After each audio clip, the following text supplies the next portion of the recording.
I'm going to speak today about the relationship between science and human values. Now, it's generally understood that questions of morality, questions of good and evil and right and wrong, are questions about which science officially has no opinion. It's thought that science can help us get what we value, but it can never tell us what we ought to value. And consequently, most people, I think most people probably here, think that science will never answer the most important questions in human life. Questions like what is worth living for, what is worth dying for, what constitutes a good life.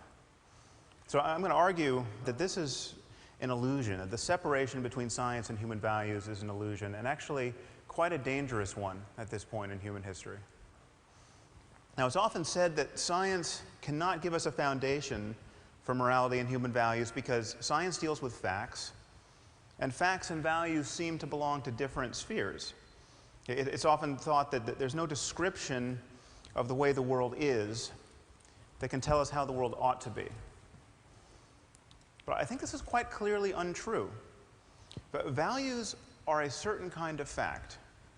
They are facts about the well-being of conscious creatures. Why is it that we don't have ethical obligations toward rocks? Why don't we feel compassion for rocks? It's because we don't think rocks can suffer. And if we're more concerned about our fellow primates than we are about insects, as indeed we are, it's because we think they're exposed to a greater range of potential happiness and suffering. Now, the crucial thing to notice here is that this is a factual claim. This is something we could be right or wrong about. I mean, if we've misconstrued the relationship between biological complexity and the possibilities of experience, well, then we could be wrong about the inner lives of insects. Okay, and there is no notion, no version of human morality and human values that I've ever come across that is not at some point reducible to a concern about conscious experience and its possible changes. I mean, even if you get your values from religion, even if you think that good and evil ultimately relate to conditions after death, either to an eternity of happiness with God or an eternity of suffering in hell, you are still concerned about consciousness and its changes. And to say that such changes can persist after death is itself a factual claim, which, of course, may or may not be true. Now, to speak about the conditions of well-being in this life for human beings, we know that there's a continuum of such facts. We know that it's possible to live in a failed state, where everything that can go wrong does go wrong, where mothers cannot feed their children, where strangers cannot find the basis for peaceful collaboration, where people are murdered indiscriminately. And we know that it's possible to move along this continuum towards something quite a bit more idyllic, I mean, to a place where a conference like this is even conceivable. And we know that there are right and wrong answers to how to move in this space. Would adding cholera to the water be a good idea? Well, probably not. Would it be a good idea for everyone to believe in the evil eye so that when bad things happen to them, they immediately blame their neighbors? Probably not. There are truths to be known about how human communities flourish, whether or not we understand these truths. And morality relates to these truths. So in talking about values, we are talking about facts. Now, of course, our situation in the world can be understood at many levels. There's from the level of the genome on up to the level of economic systems and political arrangements. But if we're going to talk about human well-being, we are of necessity talking about the human brain, because we know that our experience of the world and of ourselves within it is realized in the brain. Whatever happens after death, even if the suicide bomber does get 72 virgins in the afterlife, in this life, his personality, his rather unfortunate personality, is the product of his brain.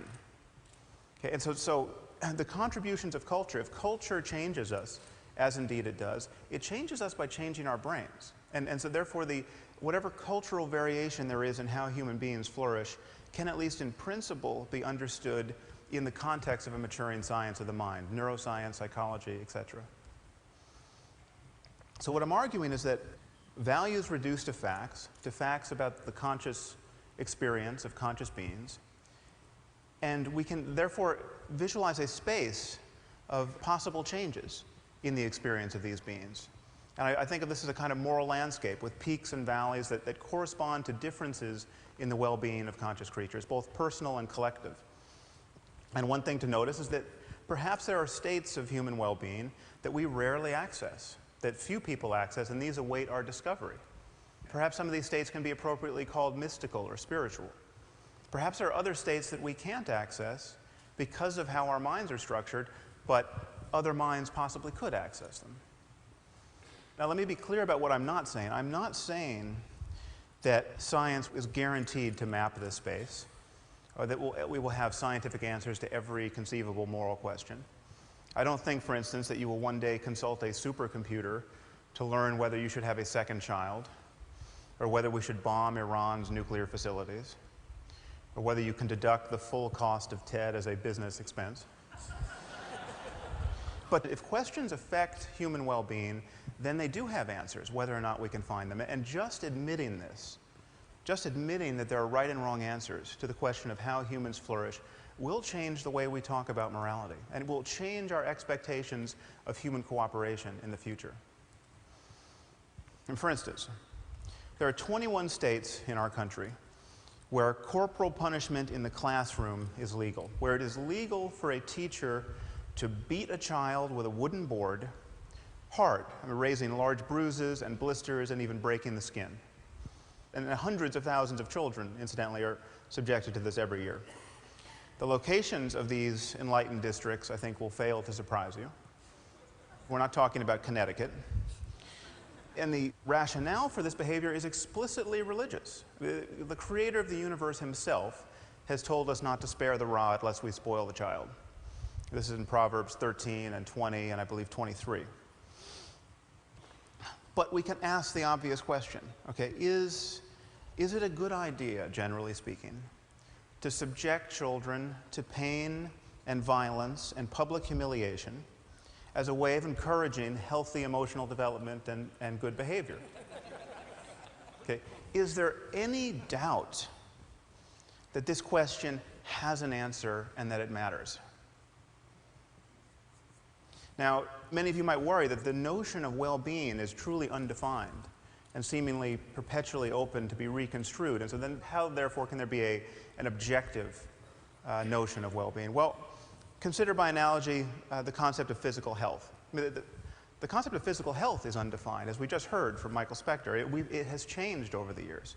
When this statue was carved, the average life expectancy was probably 30. Okay, it's now around 80 in the developed world. There may come a time when we meddle with our genomes in such a way that not being able to run a marathon at age 200 will be considered a profound disability. You know, people will send you donations when you're in that condition. Notice that the fact that the concept of health is open, genuinely open for revision, does not make it vacuous. Okay, the distinction between a healthy person and a dead one is about as clear and consequential as any we make in science. Now, another thing to notice is there may be many peaks on the moral landscape. There may be equivalent ways to thrive.